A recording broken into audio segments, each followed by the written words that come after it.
So now that we've seen individual examples of how to use all the tools in Moho, in this section of the course, we're going to bring everything together and go through the full process of rigging a character.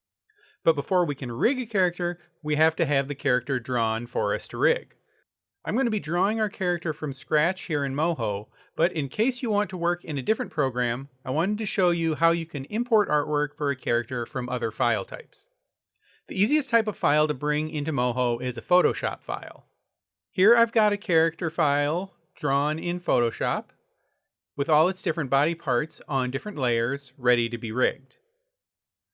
Now back in Moho, if I go to File, Import, Image, and select a PSD, it gives us several options. Now what the message here is saying is that if you select either individually, composite, or select layers, it will import the image in a way that it references back to the original PSD file. So if you want to edit the artwork after it's been imported, you could do that in Photoshop, and when you save, it would get updated in Moho as well. If you select Layers to PNG, it's going to convert the Photoshop layers to individual PNG images as if they were image layers created in Moho, and you would use the Moho bitmap drawing tools to modify them.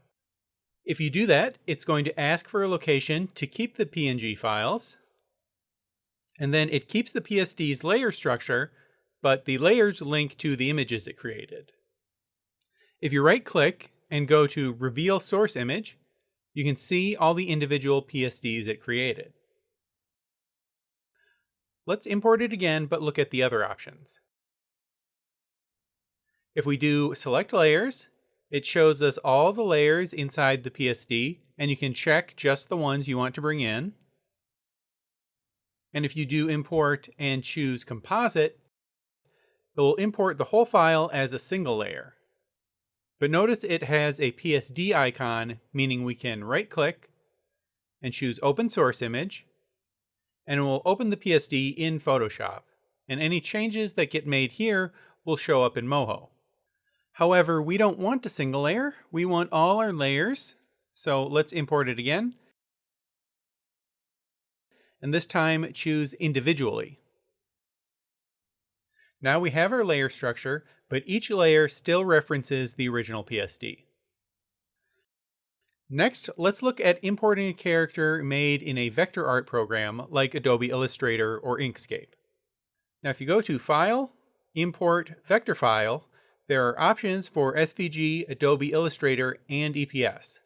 But the only one you really want to ever use is SVG. If you try to import an Illustrator AI file directly, first of all, it needs to be saved as an Illustrator 8 file, and your colors are pretty much guaranteed to get messed up. Same with EPS. So if we need to use SVG, let's look at the right way to save an SVG for import into Moho. So here I have a character in Adobe Illustrator, and right away I'll tell you there are some things that are going to be small issues if we try to bring this into Moho. These color gradients aren't going to translate to Moho. So the umbrella and her cheeks and her irises are just going to end up as flat white. So we may as well change them to flat colors here before we export. Once the basic shapes are into Moho, you can use the Moho style tools to recreate those kinds of effects. Then one more thing to warn you about. I'll make an example so I can show you. I'm going to make a line that's just a regular even vector stroke, and then another, and apply a width profile to make it tapered, and we'll see how Moho handles those.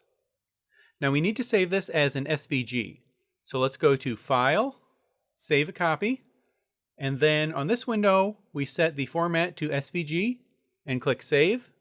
Then on the SVG options window, it's important to have your CSS properties set to style attributes, not presentation attributes. Then just click OK. Now in Moho, let's go to import the SVG file.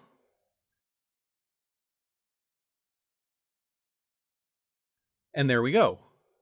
Now if we look at those two lines we made, you'll see the line with the tapered ends got converted to a shape, which might be fine depending what it's for.